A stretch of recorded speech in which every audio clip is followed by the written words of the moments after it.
Raoul Wallenberg, a man who was interested in architecture, ended up working for a trading company saving a lot of Jewish people's life.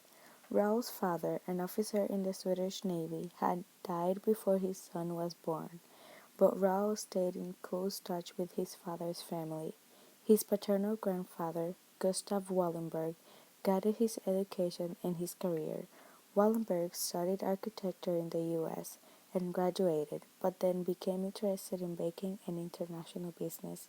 After also studying Russian language and art and being trained as an architect, he worked for a trading company, and by the end of June 1944, he was appointed as first secretary of the Swedish legation in Budapest, where he worked as a diplomat.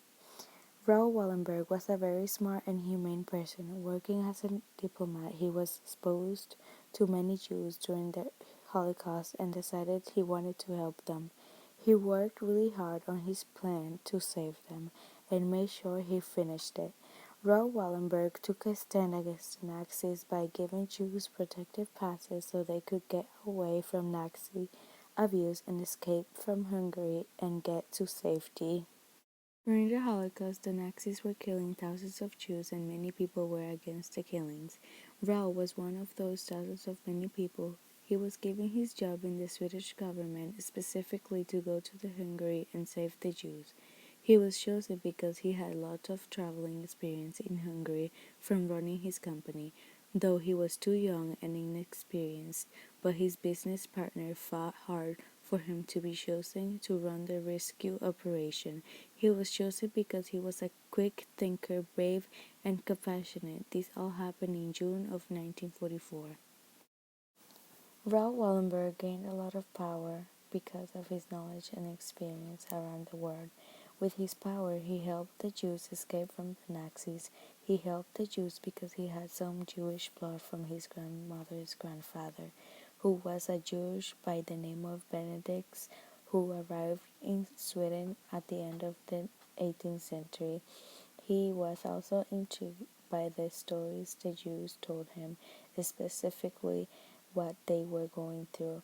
He was a person with a very humble attitude, so he felt bad.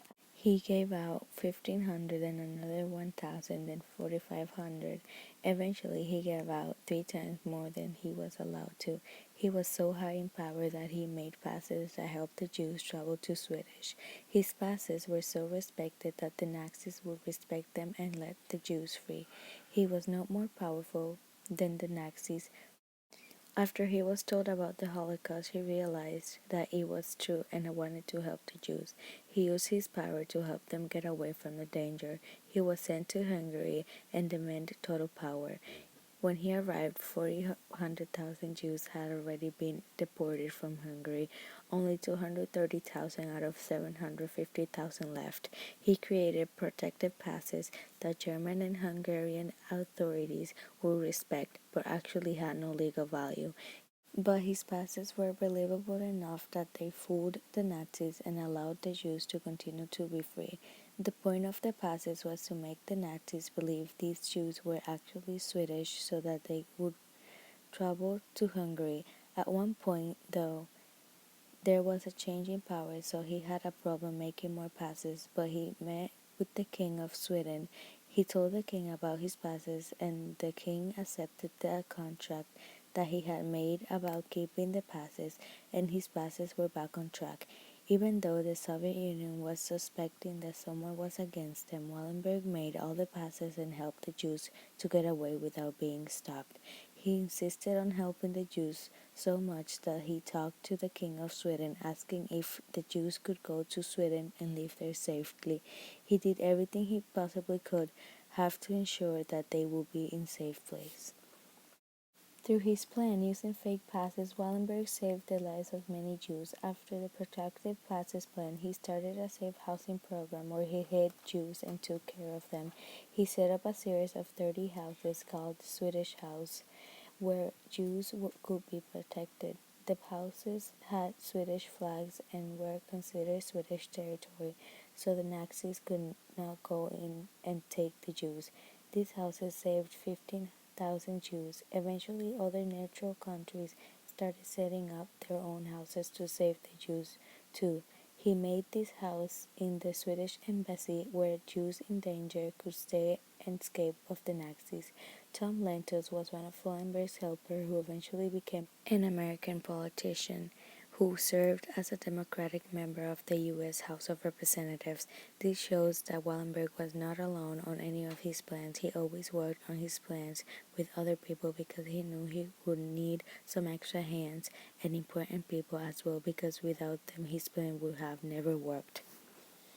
Despite the fact that he saved a lot of lives, the government has never been able to find out what happened to Wallenberg after they invaded Hungary. He was saying goodbye and had been taken to jail, but he was not sure if he was a guest or a prisoner. After doing his job saving the Jews, Wallenberg was taken by the Russians, and since then nobody knows what happened to him except the people who took him. The Soviet government did not want to tell people what happened to him, but they were the last ones to see them alive. One possibility is that he was locked up in jail and died of natural causes. We know that he was put in jail, but we do not know if he died in there. Another possibility of his death is that he got murdered by the Soviet after he was taken to Russia. And people have guessed what happened to him because they are curious about his death because of the great work he did. Raoul Wallenberg took a stand against the Nazis by helping the Jews get away from them and giving them housing, medical help, food, and protection. Taking a stand means to stand up for something or someone. Raoul Wallenberg took a stand so that the Jews did not have to die. People have to stand up for what is right because one's action can really make a difference. Ultimately, Raoul Wallenberg shows us that no matter what the circumstances, it's essential to stand up for what you believe in because nothing is impossible. Raoul Wallenberg is a definition of a humble, selfless individual, and for him, Jews will forever be grateful.